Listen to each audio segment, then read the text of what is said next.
Good enough. You people hear me? Are we good? Oh, how's everybody doing? Good. Seriously, is this doing anything? Okay. Oh well. Good morning. Sorry for the slightly late start. We were dealing with some things for the overflow room. So, welcome back to CS160. I see that we have fewer people crammed into this space today. That is encouraging. I have absolutely no idea how many people are crammed into the walls upstairs. Maybe it's 0. If it's 0, we're set. Hi, Becky. It should be started. How many people are upstairs? How many? Perfect. Wonderful. I haven't seen Shayna. If anybody sees Shayna, let us know. Okay, please do. All right. So, according to the wait list, I scared off like 40 of you guys on Tuesday, which that's encouraging. I'm excited about that. So if you're still here, your chances have improved. Like just by being frightening, I improved your chances by like 35%, something like that. So you're welcome for that. I've been enjoying reading everybody's course petitions. They're tragic, but we'll be processing those this weekend, and we'll talk a little bit more about that as we get further into this lecture. So I want to start today by talking about a user interface. So what is this? Well, it's labeled. It's font selection in Keynote. And we're going to kind of compare and contrast 2 different interfaces here. So this is font selection in Keynote, and this is font selection in PowerPoint, okay? And just kind of keep a mental image of the 2. So here's this one, here's this one. What's good about this one? Here. Remind me of your name? Mina. Hi, Mina. See what it looks like. Yes, so you can see what the font looks like, although I think that's also true over here now. It used to be that that wasn't true, and then Keynote ripped off PowerPoint at some point, which is probably the right move. What else is good about this? Oh, I find that hard to believe. Yep. It's in alphabetical order. It's in alphabetical order. Remind me your name? Jonathan. Hi, Jonathan. Yep, right here. Bill, it's not a huge list. Like, it's actually like something you see and read without switching. Yeah, so there's kind of 2 different pieces to this. And the interesting thing here, so on the PowerPoint list, you can see that we go into Arial, and then under Arial, there's Arial bold, bold italic, italic, and regular. And the Keynote way of doing it is to split that into 2 different things. So they have this one drop down that is just pick the font, and then another one that is pick the font option, the font weight, the styling on top of the font. Yep. There's no obvious search if you know what font you want.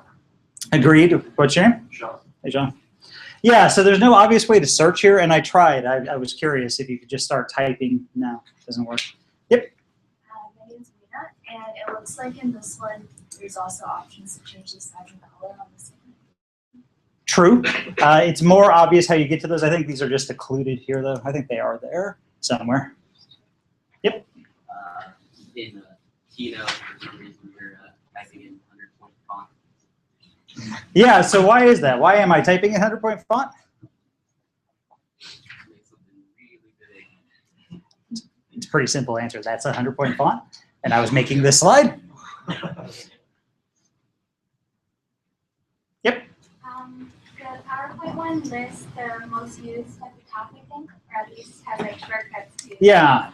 So that's kind of interesting, and I lost 2 names there. What was your name? Sarah. Sarah, and back there? Jason. Jason.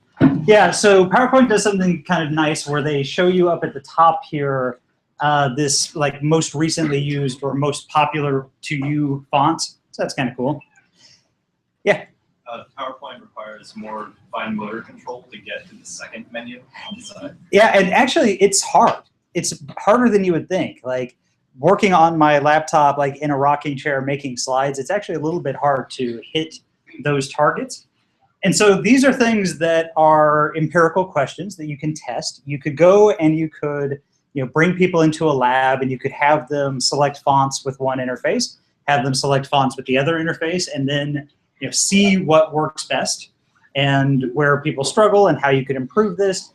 The other thing that we were getting at with this, like it's kind of hard to do this just mechanically, is that there are some models in human-computer interaction for modeling user input and taking reasonable guesses about how long it will take to do something based on what we know about how people move mice and how people point and click and that sort of thing. We do have a couple chairs up here somewhere. There's like one seat there. If you've got an empty seat next to you, raise your hand. All right, we got one seat. If somebody wants to clamber up to take it. It's also broken. We have one broken seat. If somebody wants to clamber up to take it. It's manageable. All right. Because we started late, I'm going to skip that. We'll do that next time. And today we've got 3 things to cover broadly. We're going to talk again about the design cycle, kind of recapping what we talked about on Tuesday and what was in your reading. Then we're going to talk a bit about brainstorming. And if we have time at the end, we'll delve a little bit into the process of critique. So remind me what you learned on Tuesday about the design cycle. Big picture, what is the design cycle? Yeah. It's prototyping, designing, and evaluating iteration. And then what? And then in the evaluation is also getting user feedback and testing. And then going forth and starting the whole cycle again and doing another design, another prototype, another evaluation, constantly getting kind of more specific and higher fidelity. So moving away from just kind of a general idea about what you want to build and in towards a real product and user tests of that real product. So looks kind of like this. This is a hint. Remember this. Like this is going to keep coming up, so be aware. Today I want to talk about a different model of user-centered design. So we have this very basic design, prototype, evaluate thing that we talk about as our high-level version of the reality. In the reading you did for this week, and hopefully everybody did the reading and posted their reading response, there was kind of more steps to it. It's more specific. This is one more kind of cyclic model for iterative design. And the idea here is that there are lots of these things out in the world. The one that we do with the 3 arrows is a really high-level abstraction of what in reality are kind of processes that have very specific steps. And so I'm going to whip through this guy pretty quickly, but I want you to think about kind of what's different between this and the one that you read about. Question? My question is, why must we follow the specific steps? Because the steps can both interact, I think. They do, and often these steps will interact at the same time. And again, remember that you're kind of iterating, and there may be iteration within a specific step, and there may be a little bit of bouncing back and forth between steps. No big deal, but this is kind of a general process. This thing is from a paper by Don Koberg and Jim Bagnall. Actually, it's a book called Travel Map for the Universal Traveler.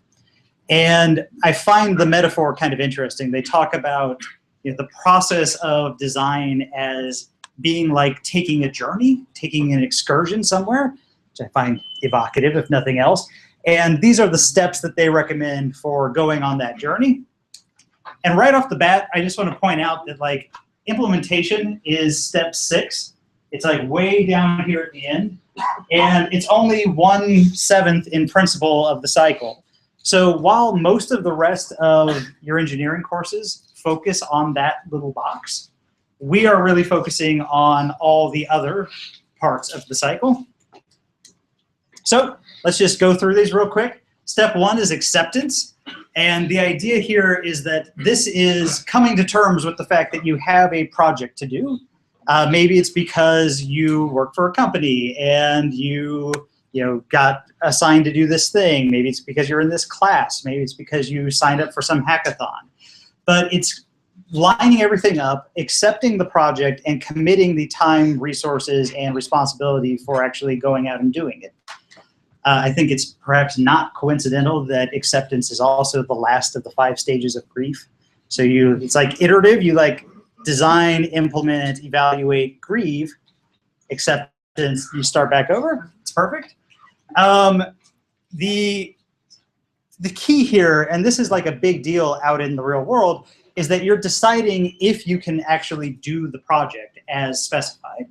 So, in the real world, if you work for a consultancy or you're a team within a larger company or something like that, you're going to want to really think hard about this. Do we want to take on this project? Can we, do we have the cycles? Do we have the expertise? Can we fulfill our contract here without screwing something up? You can also, in the real world, come back and say, no, we don't want to do this project. We're not going to take that contract. We're not going to put in a bid. We don't have enough people or enough time, that sort of thing. That, it turns out, is not an acceptable answer in CS160. But once you get out of here, that becomes a real option again. Step 2 is analysis, and this is all about understanding who the users are and what they're doing. So you've been given some sort of high-level prompt of, we have a problem where, people can't do this, or we found this efficiency bottleneck, and something is less than optimal in our process. We need a designer to come in and fix it. You need to dig into what exactly that means and who your users are, what their tasks are, go out, observe people, figure out how they work, what they do, and really start the design process from looking at real people. We'll discuss this in massive amount of detail, I think, next Thursday. So the whole lecture next Thursday will be about contextual inquiry and task analysis. But for now, you're actually doing a little tiny bit of this as we are trying to send you out into the world, and everybody's complaining on Piazza about it. It's awesome. I love it. So we're sending you guys out there to actually talk to some people. And there are tools that you need to do this. It used to be that we would talk about bringing all the equipment in the world to make this happen. Nowadays, we talk mostly about bringing a pen and a piece of paper and your smartphone so that you can record audio or video when you need it and take pictures, that sort of thing. Yeah? Why not just talk to a robot? Why not just talk to a robot? Siri. There may not be a robot that knows what you need to know. That would be a problem, wouldn't it? AI? Generally, you're going to be designing for non-AI users as a general rule. I mean, Apple's already done that. Indeed. All right, step 3 is moving into product definition.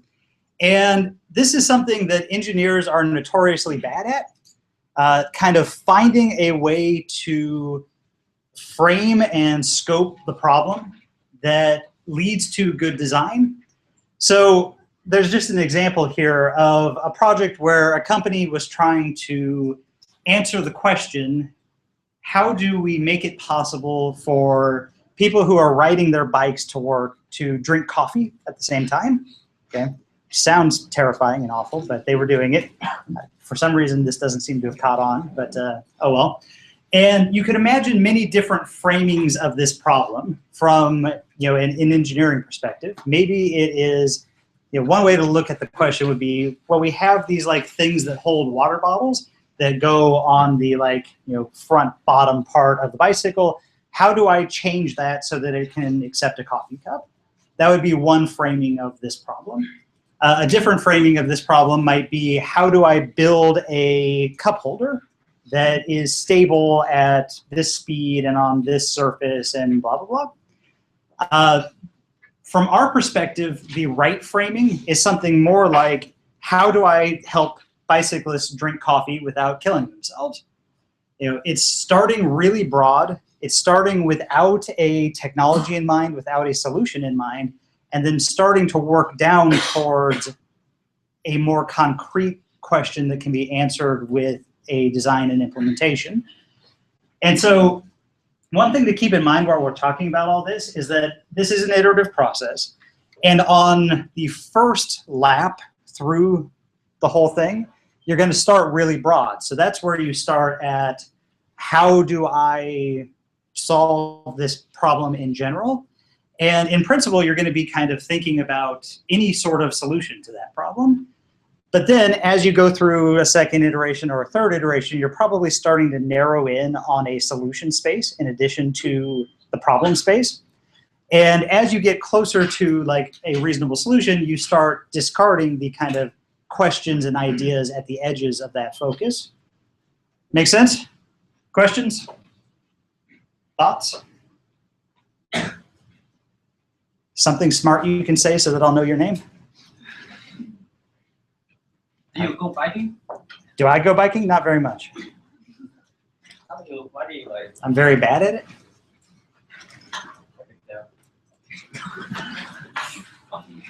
You have to interact with the final user to set up the definition of the interface, or in which step you have to talk with the final user. So the question is, and what was your name? Juan. Hi, Juan. The question was, do you need to work with your final user to make this happen? And the answer to that depends on kind of how accessible your final user is to some extent. So if your final user is somebody that you can get to, that you can talk to, that you can go and interview with, then yeah, I recommend it. If for whatever reason your final user is difficult to get to, then in that context, I would suggest trying to find like proxy users. So an example of this that's very concrete is that when I was doing my PhD here, my target user was college faculty, professors. But it turns out that professors are like really busy and angry. And so it's really hard to like pin them down to do user studies. And so my solution to that problem was to find proxies for that. Like other instructors who were a little less busy, had fewer research obligations, and then eventually grad students is actually who I kind of studied as my like proxy users. Yeah, that's kind of the general approach, I think. Cool? All right. By the way, is there a sign-in sheet going around? Did that ever happen? Sweet. Somewhere in there. Sign in so we know you're here. All right. Step, where are we? 4 is ideation. And this is where you just kind of get as many ideas out there as you can.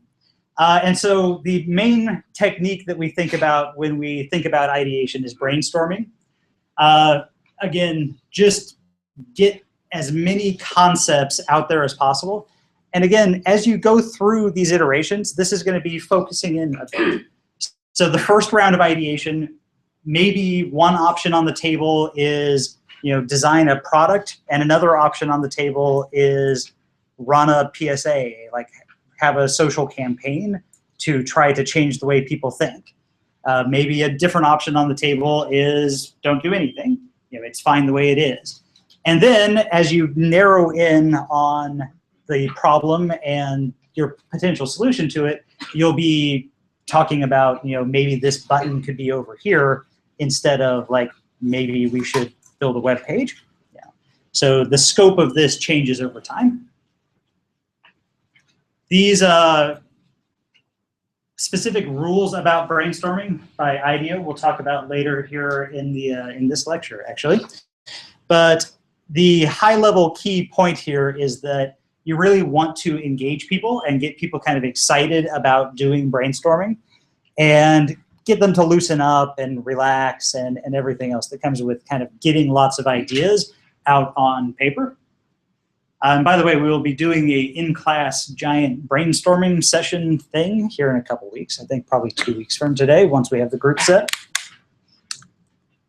All right, so step 5, yes, is idea selection. So where ideation is growing a massive list of possible ideas, idea selection is about pruning that list and coming back down to a handful of things that you can realistically go out in the world and implement and then test. So it's about focus as opposed to about being wild and crazy. And there's, again, process to all these sorts of things. So for each idea, you have to kind of go in and say, does this really address the problem? Will our target users like it? Do our personas, which is something we'll be talking about for your next reading. How do they address the problems of our personas? Can we literally physically do this? Like, is the solution that we've proposed possible with today's technology? What's the cost of doing this? Is somebody else already doing this? Is it possible for us to make money? That sort of thing. And then eventually you end up ranking the ideas from kind of 1 to n. And you may have in your brainstorm come up with 200 ideas or something. It's probably not plausible unless you're IDEO, or even if you are IDEO, to go out and build 200 prototypes. So you're trying to pick some smaller number of them to actually go out and implement. Yeah. So you mentioned that trying to see if somebody else is doing that. Mhm. So in the asset design process, is reading that online, Mhm. that was mentioning plagiarism, Mhm. and looking at already present platforms and trying to adapt them to what you have. Uh-huh. Does that kind of factor into this as well? Yeah, so I would call the plagiarized step, and we're actually going to dig into this a little specifically in a minute, but I would call that part of the ideation process. So kind of going out and seeing what the rest of the world is doing and using that as inspiration. So somebody else having done it is not necessarily ruled out, just kind of. No, I mean, it's all about scope, right? Like if you ruled out, oh, somebody else has already written mobile app, like we can't do that. Like, so then you're done. And it's all about just kind of like finding what part of the market is available to you. And then obviously you don't want to get yourself sued. So we're not talking about like plagiarizing interfaces to the extent of stealing somebody's intellectual property. But it's more about looking out at the world and seeing where there are still holes that can be filled, that sort of thing. Cool. And then again, as we do more iterations, you'll be talking about fewer and fewer specific ideas to go out and then implement. So maybe your first time around, N here is 5 or something. You might do 5 to 10 paper prototypes and then go out and show those to people. And then maybe you do 2 or 3 like low fidelity mock-up sort of things. And then by the time you get to the point of like thousands of engineering hours to build like a real app, then you're down into the scale of like, probably we're only going to do 1 of these and we're going to just tightly iterate over that 1. Make sense? Cool. All right, now we are finally on step 6 to implementation. And as I said, this goes from low fidelity to high fidelity over time. We've talked a little bit about this. We're going to focus early in the course on super low fidelity prototyping methods. So things like just drawing sketches. And at some point, I'm going to have to draw a sketch, and you're all going to laugh, and it's going to be great. Making paper models, paper prototypes, things like using materials like foam core, which is, everybody know what foam core is? Where have you all, well, if you're like Midwestern and American like me, where have you all used foam core? It's a classic question. It's the like big ugly things you put behind your science fair project. So when like you put like a tri-fold stand behind your science fair thing, that's foam core. And people use foam core to like cut different shapes out of and make little physical prototypes out of all the time. And then you move slowly towards more expensive, much, much slower to build things like Flash and JavaScript and web pages and other technologies. And then finally, you build your full interface in like whatever your target platform is. And there's an interesting thing that's happening in this space over time where more and more of the high fidelity things are getting cheaper and cheaper, which is good. It's good for the sort of iterative design process that you can realistically like build full applications and UIs in JavaScript instead of in C and OpenGL. And things like that that are much heavier. So this is compressing, but it will only be a matter of time until something new slides in and becomes the new thing. So like if you want to develop for Oculus Rift, for instance, you're back into this like slow, expensive land.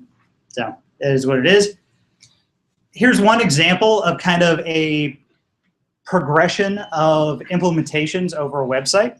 So here on the left is storyboards. The next lecture will be all about storyboarding and sketching and things like that. But this is just a kind of general flow. It's an idea of how a user will interact with the website. So for Amazon, for instance, this might be user finds a thing they want, clicks the buy button, it takes them to their cart, they log in, then they put in their credit card information, then they can check out. That would be a sort of sample scenario that you might draw in a storyboard and then show to other people or even show to users. This thing in the middle is a wireframe. So this is a drawing or a mock-up of the interaction design without any graphics. So know what in the industry we call Chrome. It's just like the flow of everything. Yeah. What's the difference between storyboard and a journey map? Storyboard and a journey map. I have no idea what a journey map is, so that's the difference. Like a site map or like a concept map or. Basically, it explains how the user goes through the whole journey of using the product. I see. Yeah, so conceptually similar. I think a storyboard is perhaps more focused on like one concrete task. And then like the combination of storyboards would be more or less what you're describing. But I think probably conceptually quite similar. Yeah. So you mentioned about Flash. So Nano is Flash or Nest of Nano? What's that? Flash. What about it? We're talking about different technologies. Uh-huh. So is Flash Nest of Nano as compared to Yes. Yes, Flash is going down and scripting is going up, for sure.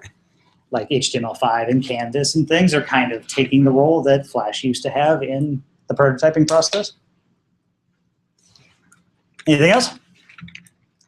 Okay, and then the last step, although kind of tangential to these, is mockups or comps, things like that. And this is where you actually get the Chrome layer into it. You start putting the graphic design polish on top of your mockups and wireframes.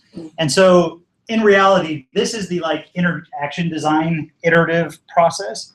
In parallel to this, probably a graphic designer is doing like comps here. So like basic artwork here and then comps here, and then you cram the comps and the wireframe together and it gives you a mockup, is kind of how the big flow works. For our purposes in this class, we will usually talk as if the interaction designer and the graphic designer are two different people. Not always true out in real life. There's kind of two different kinds of interaction designers. There's like the interaction designer that is a programmer and an interaction designer. And then there's the interaction designer that's an interaction designer and a graphic designer. I am imagining for our purposes in this class that more of you are computer scientists / interaction designers than graphic designer / interaction designers.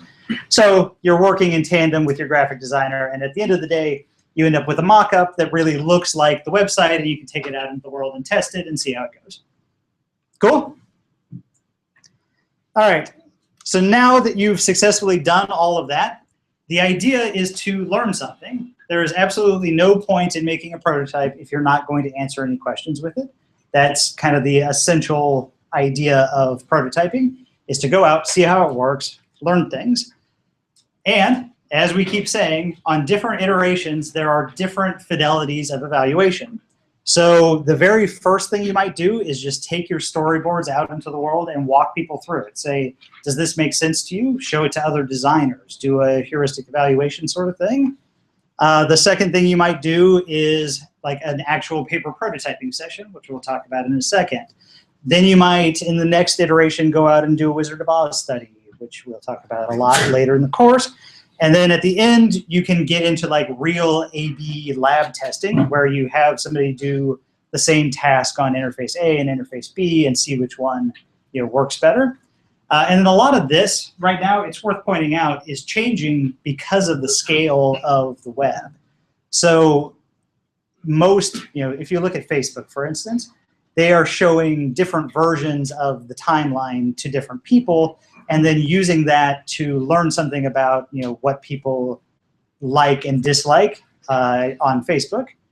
There are some ethical questions about what they're doing that we'll talk about later in the course, but they're doing that sort of thing. So that happens at scale. Smaller scale things happen in labs and with like one-on-one user studies. But the point of this all is that the type of evaluation you go forward with really depends on the level of detail in your implementation, how deep you are in the process. So I talked about paper prototyping. That's what this is here. This is, you literally take your user interface and draw it on paper and like cut out pieces and shuffle things around. And so you have a user and somebody who plays the computer. And the user says, all right, I want to click the shopping cart. And the computer says, oh, shopping cart, hang on, and files through their papers, pulls out the shopping cart piece of paper, and plops it down in front of the user. And it's like the most hokey thing in the world if you haven't ever seen it before. It looks like a crazy person is just like throwing paper at you. But it's incredibly useful.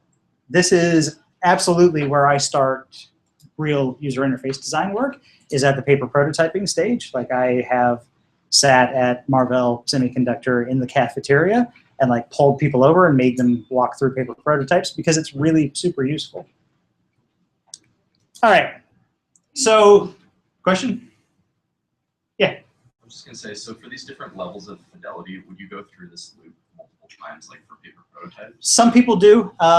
You might just kind of quickly whip between like the idea selection and implementation bit of it on a paper prototype, and then go, run the paper prototype once and say, well, that sucked, and then come back and like do something really quick without having to like do the whole process again. That's pretty common. And in fact, actually in paper prototyping, you can't really quite see it here, but there's usually another person back here who knows how to draw. And they will literally be changing the prototype like in the middle of the user study. Like if somebody asks for a screen that hasn't been drawn yet, they'll be like, oh, shit. Yeah. Yes, here, blue shirt. So from like a timeline perspective, is it, so I know that there's like some difference in spacing between the last three and the first four. Did the last three take the longest, or did the first four take the longest? Where do you think the longest amount of time is spent? Probably implementation. I mean, depending on where you are. Paper prototypes you can do really quick. Real evaluations take forever. So like doing a lab study is like a 6-week, 8-week sort of thing where you recruit and do your whole protocol and get everything all set up. I would say it varies depending on which cycle you're in. So like on the last iteration, the implementation takes forever. On the first iteration, the analysis takes forever. So it just depends on where you're at. Yeah.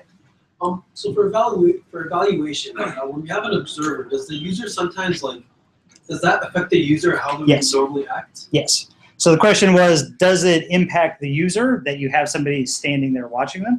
Yes, very much so. And a big part of this job is fighting that.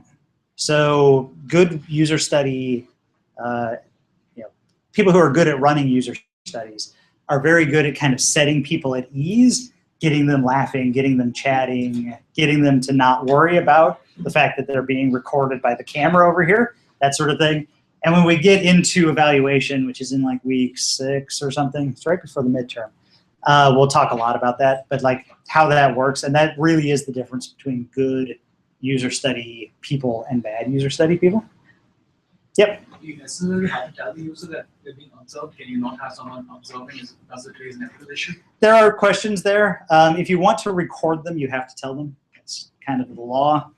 And if you have other people watching, I don't know, it's just the right thing to do to tell them that they're participating. But I mean, the reality is that people know if they're in a user study. Like it's very different you using Facebook while you're sitting on your couch and like you using Facebook at my office in like a chair next to a conference table. It's just not the same thing. So I'll tell you one quick thing about user studies. So usually when you do a user study, like I hand somebody a phone and I ask them like, do this thing on the phone. And my job when I'm running the user study is to be watching, to be like watching over their shoulder and taking notes and saying, here's what was good, here's what was bad, keeping them talking, that sort of thing. And the classic problem right now is that everybody, when they're doing their user study and you're watching over their shoulder, goes like this and turns away from you to protect the phone. It's this like weird new thing with mobile. You couldn't do that on like a big computer. They couldn't just like turn their thing. But now you have to fight this kind of like human instinct to not be watched. It's fun. All right, so yeah.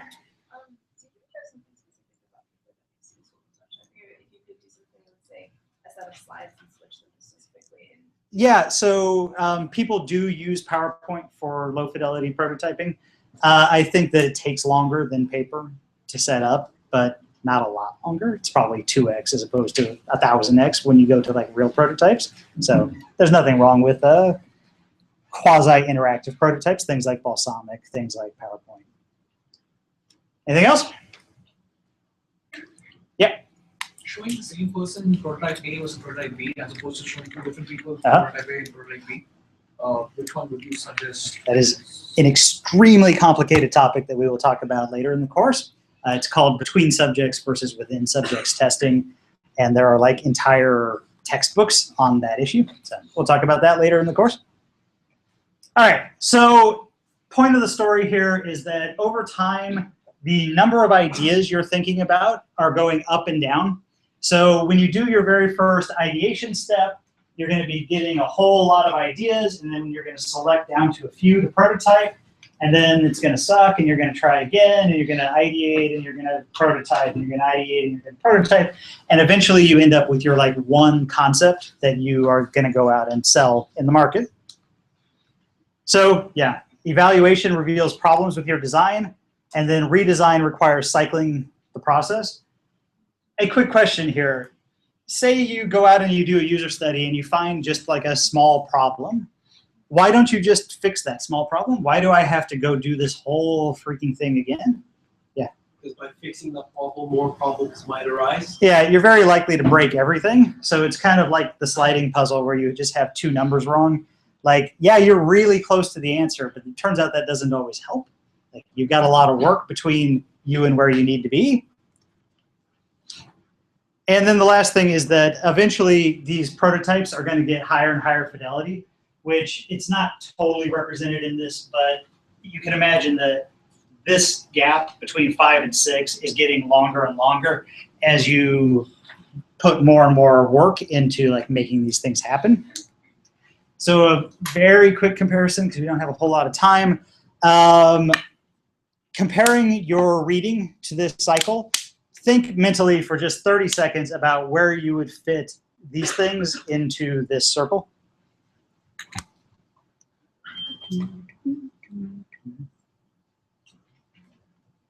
Here's our canonical answer for that. The point is that they're pretty similar process-wise.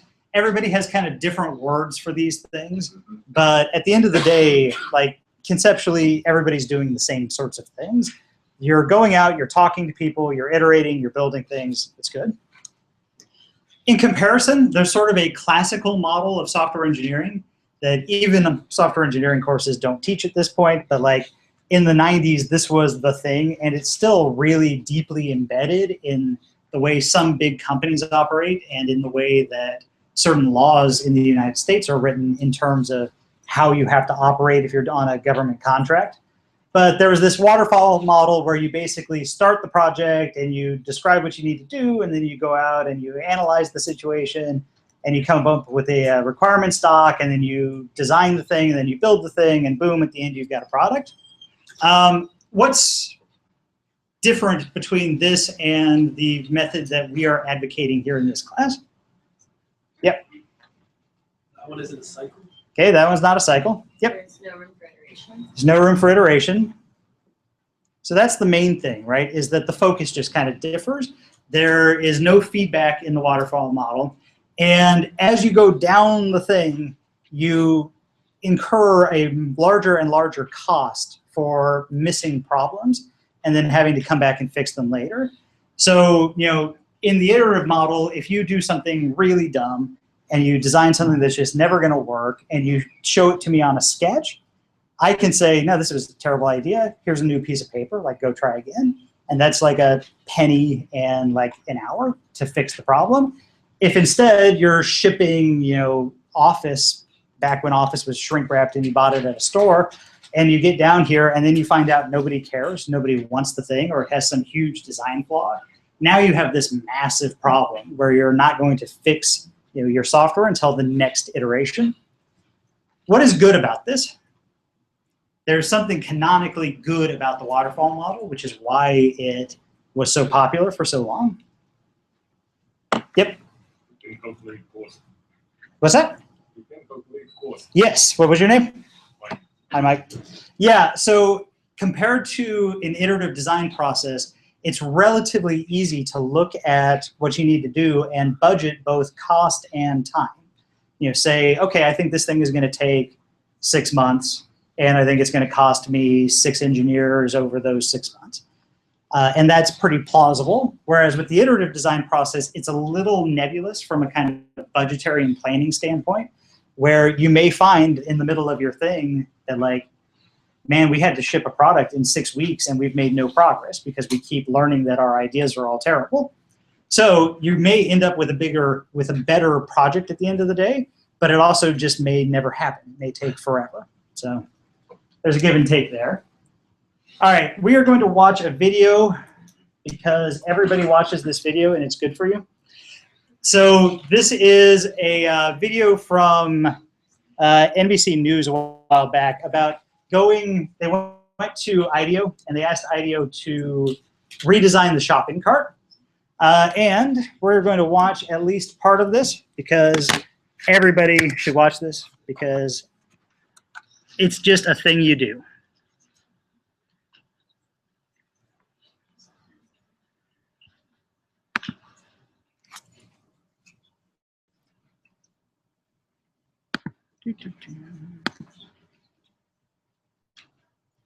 Hi.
Okay, so while I figure out how to turn everything back on here, what I want you guys to think about kind of on your own time are these questions. How well did they follow the design cycle in this deal? What did they do for each step of the design cycle? And how many cycles do you think they went through? And so that is the important thing there. What I want you to think about here in class, because we don't have a whole lot of time, this video raises one super important question to me. What is screaming in your mind right now? What should be screaming in your mind right now? Yeah. Okay, we don't see these shopping carts. There you go. Where the hell are these shopping carts? They spent all this time doing this. They spent a week doing this for a TV show, but they went out in the world and this was on TV, and anybody that wants to steal that idea could steal it.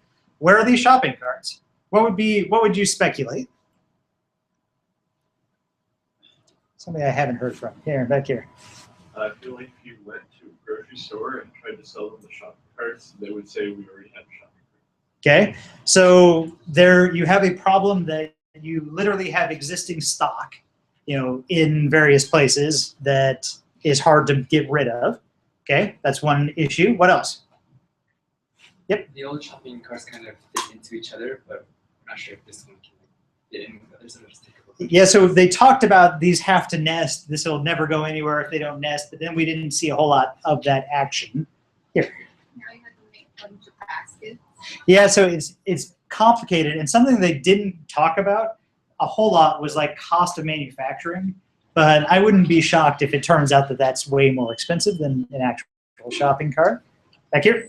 They have to re-educate all the users, actual shoppers, in order to make some process out of the shopping cart. Yeah, so that is a big one. You have to, there's training here where you have to, somebody's gonna have to tell every single person that walks into Whole Foods, this is how you use our shopping cart. And if you don't,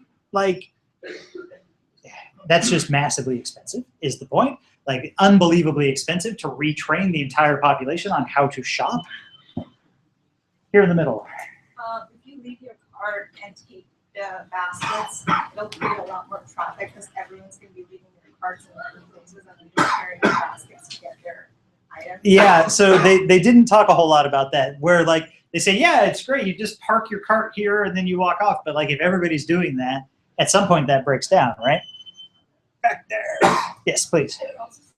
There's more of an overhead for how to reassemble the shopping cart, put all the baskets back in the cart after they get retrieved from the parking lot. Yeah, so the guy said nobody's gonna steal this. It's just doing exactly what people would steal it for, I think. I think most people steal the shopping carts initially because they want to get their groceries somewhere. But then, yeah, you have to stack them up and you have to bring them back inside and then you have to put the baskets back in. And so I'm assuming that they didn't show us this, but I'm assuming the way it actually works is that you bring your cart in and then where the baskets are these days, you would load up on hand baskets. But given how often those hand baskets aren't where they belong, this sounds like a problem to me. Right here. Okay, I'm still not sure how that would actually stop people from just walking out of the store with the baskets in the cart. So they could still very feasibly steal the cart. Yeah, it was not at all clear how that's supposed to work. I agree. All right, let's move on because we've got way too much to do. But keep thinking about these things. I think it's really interesting to think about, one, is this a good design? Maybe it was. But two, why did it not catch on if it was a good idea? Boy, we went too slow today. That's okay. So we're going to catch up on a few course-related things.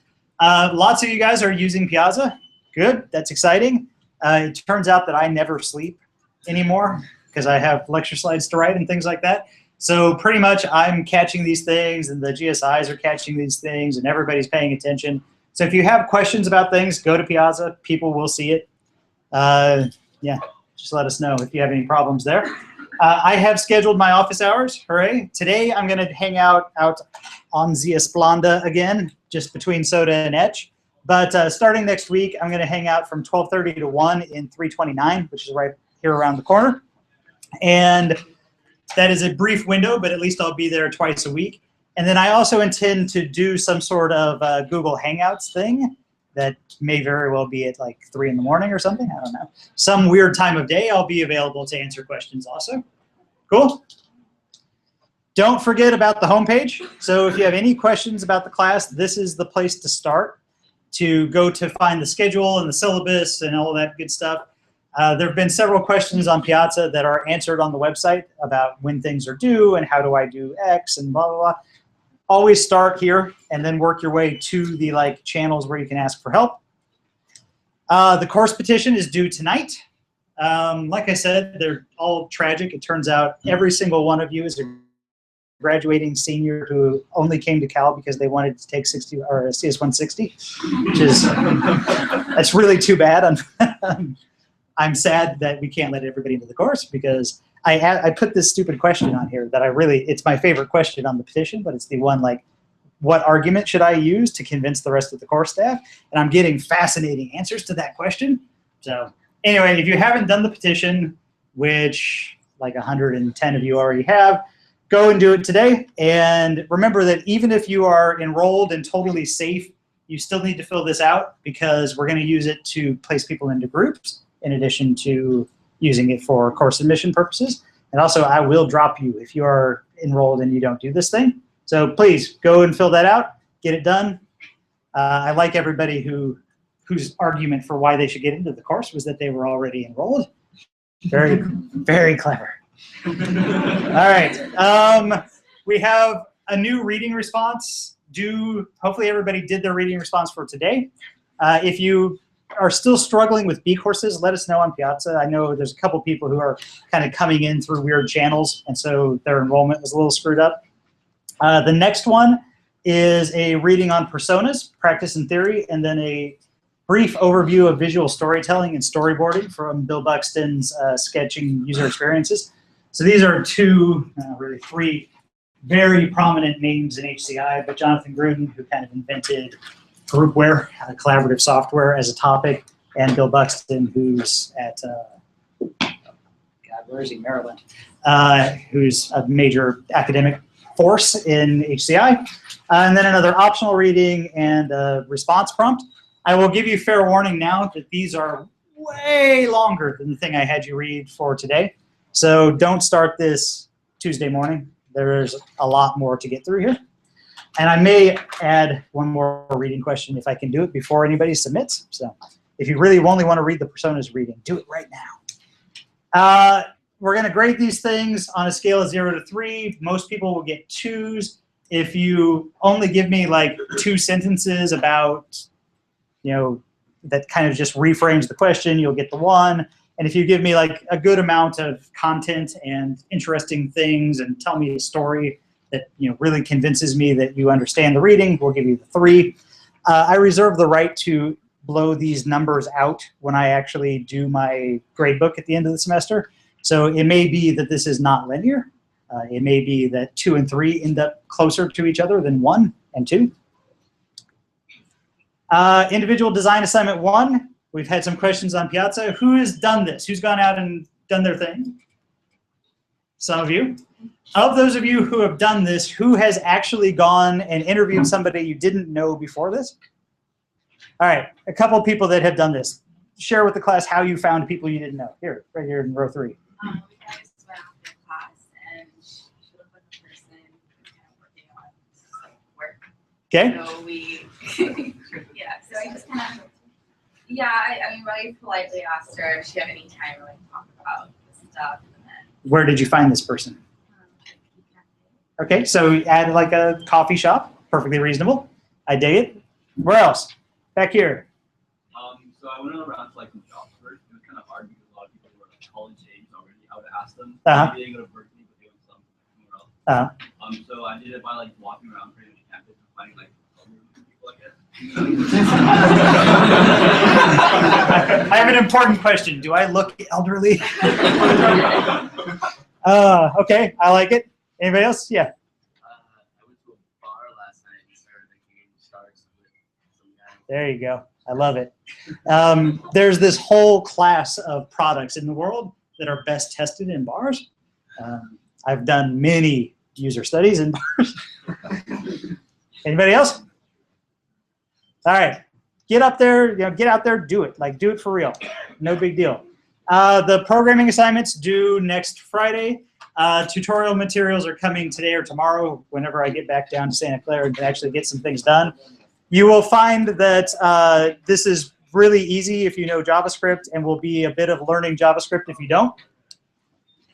And one more thing about Canoma. So we only kind of briefly touched on the concept here on Tuesday. I want to assuage any fears. So this is not a device design class. The final project is not about building a physical thing. The way it's going to work is that you are going to imagine the user experience of a physical thing. So that will be part of the design process for your project, is to imagine the user experience of the physical thing. But then for the prototyping part of it, you will be imagining and designing and prototyping just the mobile companion app. So in comparisons to previous semesters, the implementation part will all still just be mobile applications like it always has been, at least the past 2 years. Before that, it was web design. But instead of doing our mobile application development in the Android SDK, we'll be doing it in Canoma.js. Otherwise, totally the same deal. So I have 25 more slides about brainstorming that I don't think we're going to get through in the next 8 minutes. But what I do want to do real quick, oh God. Wow, I have broken everything. Well, since I'm stuck on this slide and can't figure out how to go past it, how do you do this? Who hasn't seen this before? I'm curious. Has anybody in this room not seen this puzzle? Okay, somebody who hasn't seen it before, solve it and let us know how you do it.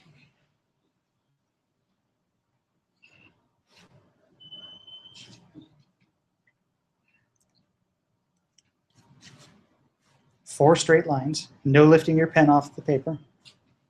How do you get through all the points? Rabble, rabble, rabble. Yes? Sorry, I have seen this before, but where's the sign-in sheet? Hell if I know.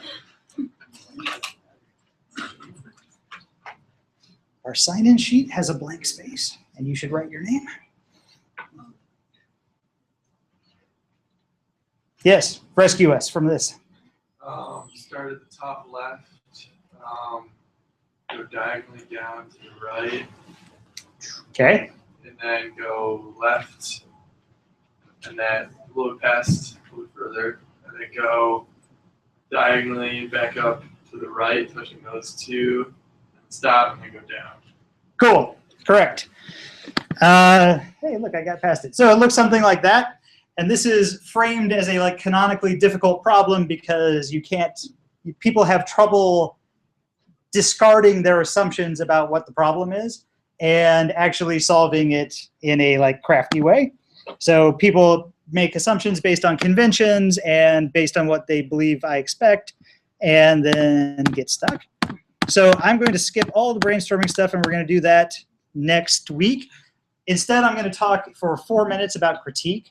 So we saw in the video several times people standing around and saying, is this a good idea? What if we did this? Why do we do this? A critique is just a process where you give and receive constructive criticism. And it's a place where you show a project in process through your sketches of prototypes. You get feedback from everybody. And this really comes from the art practice and architecture world.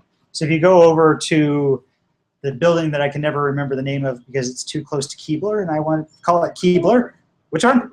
Kroeber, something like that. Kroeber, fine. The architecture building and the art practice building that are right across from each other. You'll find just floors and floors and floors of studio space where there's just walls with crap pinned up to them, and you can hold these sort of critique sessions. So that is cool. What's the point of a critique? Well, is it to show off how awesome you are and convince everybody that you're amazing? No, that's not the point. The point is to get honest feedback from people and to ask for input on open questions in your design, to get some idea of what you're doing right or wrong. And it's different from a brainstorm in that where brainstorm is about getting lots of ideas, this is about narrowing them down a little bit.